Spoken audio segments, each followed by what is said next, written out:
प्रेम क्या है? प्रेम एक रहस्यमयी दुनिया है।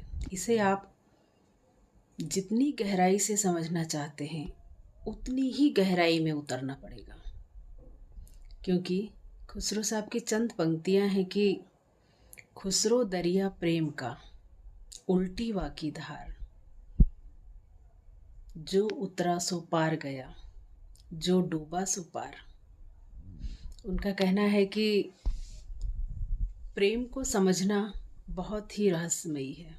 अगर आप उसे समझना चाहते हैं तो प्रेम में पूर्ण रूप से आपको डूबना पड़ेगा, तभी आप उसकी गहराई को समझ सकते हैं। और यदि सिर्फ आप ऊपर ऊपर से ही सतही तौर पे ही आप उसे टटोलना चाहते हैं तो आप उसे नहीं समझ सकते, सिर्फ पार हो सकते हैं।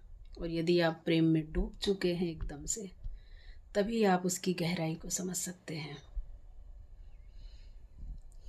तो बहुत सुंदर पंक्तियाँ लिखी हैं खुसरो साहब ने प्रेम के बारे में।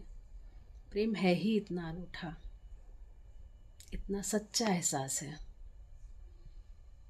कि जब आप प्रेम में हो तो आपको पूर्ण रूप से समर्पण भाव से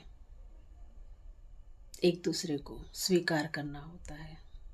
उतनी ही गहराई में उतरना है जैसे हम मोती ढूंढने के लिए समंदर में उतरते हैं। जब आप पूर्ण रूप से उसमें डूब सकते हैं तभी आप प्रेम को गहराई से समझ सकते हैं। धन्यवाद।